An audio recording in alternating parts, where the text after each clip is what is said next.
মই আপোনালোকক স্বাগতম জনাইছো। দৰ্শকসকল, আজি মই আপোনালোকৰ ওচৰলৈ অসমৰ লগতে দেশ বিদেশৰ বিভিন্ন ধৰণৰ খবৰ লৈ আহিছো। খবৰকেইটা খুবেই গুৰুত্বপূৰ্ণ, গতিকে ভিডিঅ'টো অলপো স্কিপ নকৰাকৈ শেষলৈ চাই যাব। নিতৌ এনেধৰণৰ খবৰ পাই থাকিবলৈ আমাৰ চেনেলটো ছাবস্ক্ৰাইব কৰি ৰাখিব আৰু এটা কৰি লাইক কৰি আমাক উৎসাহিত কৰিব। আহক এতিয়া আমি ভিডিঅ'টো আৰম্ভ কৰোঁ। পঢ়ি এই অনুষ্ঠানবিলাকক যোগ দিব পাৰে। আজি অসমত শিক্ষকৰ চাকৰি দুৰ্নীতি নোহোৱা হ'ল। 1 লাখ আমি চৰকাৰী চাকৰি দিলো, দালাল নোহোৱা হৈ গ'ল। এই বছৰৰ ভিতৰত আমি নতুনকৈ আৰু 50,000 চৰকাৰী চাকৰি দিয়াৰ বাবে আমি সিদ্ধান্ত গ্ৰহণ কৰিছো। মাটি বাৰীৰ কাম কাজ আগতকৈ ধুনীয়াকৈ হ'ল। বসুন্ধৰা 1, বসুন্ধৰা 2 যিমান মানুহৰ ম্যাদী পট্টা নাছিলে, লাহে লাহে আমি মানুহৰ পট্টা মেদি কৰিব পাৰিছো আৰু চৰকাৰী কাম কাজ অসুবিধা নোহোৱাকৈ কৰিব পাৰিছো। আগত মানুহৰ ধাৰণা আছিল যে চৰকাৰী কাৰ্যালয়ত টকা পইচা নিদিলে কাম নহয়। আজি লাহে লাহে সেই ধাৰণাবোৰৰ পৰিৱৰ্তন হৈছে। সমাজখন নতুন দিশত আগবাঢ়িছে। আগতে আমি অসম বন্ধ দিছিলো, এতিয়া আমি অসম বন্ধ নিদিওঁ। এতিয়া আমি অমৃত বৃক্ষ আন্দোলন কৰোঁ। এতিয়া আমি পিকেটিং নকৰোঁ, আমি খেল মহাৰণ কৰোঁ। এতিয়া আমি ধৰ্ণা নিদিওঁ, আমি সাংস্কৃতিক মহাসংগ্ৰাম কৰোঁ। আমাৰ অসমৰ জীৱনলৈ আজি পৰিৱৰ্তন আহিলে। এই গোটেই কামবিলাক অৰুণোদয় হওক, আজি আমাৰ ছোৱালীক বিনামূলীয়াকৈ শিক্ষাদান হওক আৰু আমাৰ মহিলাক লাখপতি বাইদেউৰ আঁচনি হওক, যিবিলাক অসমত কোনেও আগত কল্পনা কৰিব পৰা নাছিল, তেনেকুৱা আঁচনিও আজি আমি অসমত আনিব পাৰিছো। যেতিয়া আমি অৰুণোদয় আৰম্ভ কৰিছিলো, মানুহে বিশ্বাস কৰা নাছিল যে কেনেকে চৰকাৰে বেংক একাউণ্টত টকা দিব।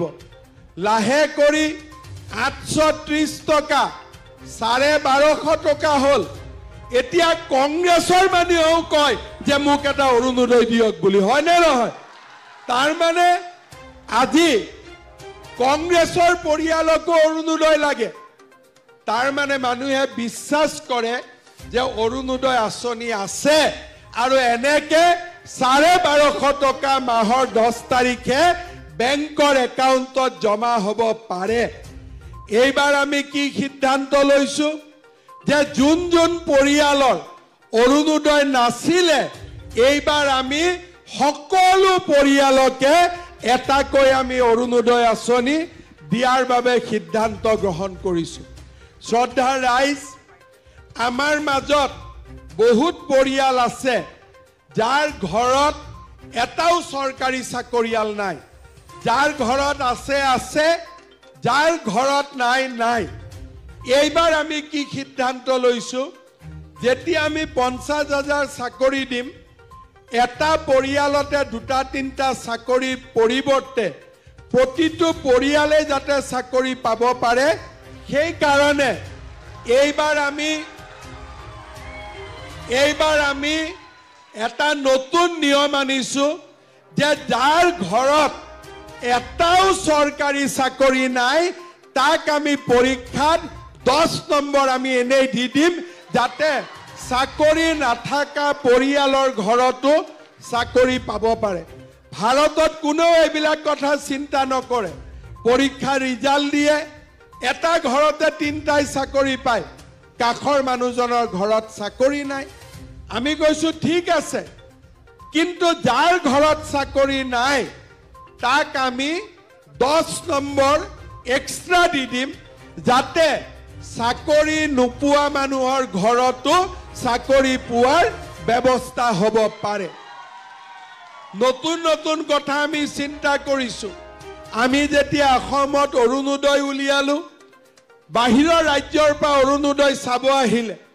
এতিয়া মধ্যপ্ৰদেশত অৰুণোদয় আৰম্ভ হ'ল, ছত্তীশগড়ত আৰম্ভ হ'ল আৰু কংগ্ৰেছৰ চৰকাৰ কৰ্ণাটকেও অসমৰ পৰা অৰুণোদয় লৈ গৈ কৰ্ণাটকত গৃহজ্যোতি নাম দি তেওঁলোকে এই আঁচনি আৰম্ভ কৰিছে আমাৰ অসমত আমি যেতিয়া 17খন কেন্সাৰ হস্পিটাল বনালো দিল্লীৰ পৰা চিঠি আহিছে যে ভাৰতৰ আন ৰাজ্যবিলাকক যে অসমে কেনেকৈ কৰিলে তাক চাব লাগে আৰু আপোনালোকৰ ষ্টেটতো অসমৰ আৰ্হিৰ দৰে আপোনালোকে এনেকৈ হস্পিটাল বনাওক আজি মই যোৱাকালি পৰহি দিনাখন মই কেৰেলাত গৈছিলোঁ আমাক ইয়াতে দুই এজন চৰকাৰী কৰ্মচাৰীয়ে বেয়া পায় কিয় আজিকালি খাব নোৱাৰা হৈছে তো অলপ বেয়া পায় ঠিক আছে বাৰু দুই এজন কেৰেলা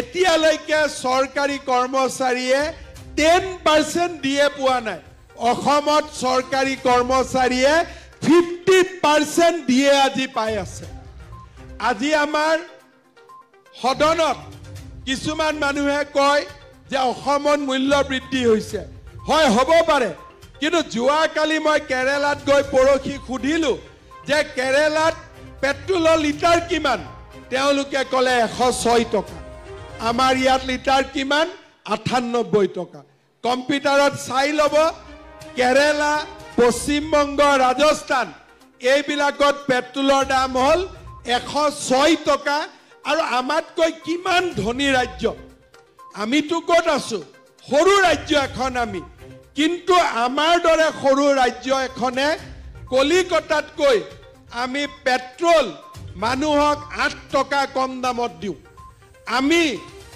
আমাৰ কৰ্মচাৰীক আমি 50% দিয়ে দিওঁ পশ্চিম বেংগলত 1% দিয়ে নিদিয়ে কেৰেলাত মাত্ৰ 10% দিয়ে আৰু এনেকে 3 বছৰৰ ভিতৰত 1 লাখ চৰকাৰী চাকৰি দিয়া ভাৰতৰ কোনো ৰাজ্যই আজিলৈকে পাৰা নাই অসমে গ্ৰীনিজ ৱৰ্ল্ড ৰেকৰ্ড কৰা বুলি ক'লেও আচৰিত হ'বলগীয়া একো নাই বিহুতটো আমি গ্ৰীনিজ ৱৰ্ল্ড ৰেকৰ্ড কৰিছোৱে লৰা ছোৱালীক চাকৰি দিয়া আৰু 1 টকাও পইচা নোখোৱাকৈ চাকৰি দিয়াৰ ক্ষেত্ৰতো আজি আমি বিশ্ব অভিলেখ স্থাপন কৰিছো মই এই কথাখিনি আপোনালোকৰ আগত কিয় কৈছো আপোনালোকে জানেই সব কথা কিন্তু আপোনালোকৰ আগত এই কাৰণে কৈছো যে আপোনালোকে ভোট দিয়া মুখ্যমন্ত্ৰী এজনে আজি অসমৰ পৰিৱৰ্তন কৰিবলৈ সক্ষম হৈছে আৰু ইয়াত মোৰ যিমান ক্ৰেডিট আছে হিমান ক্ৰেডিট আপোনালোকৰ সকলোৰে আছে আৰু সেই কাৰণে আজি মই এই কথাকে এষাৰ আপোনালোকৰ আগত উল্লেখ কৰিছো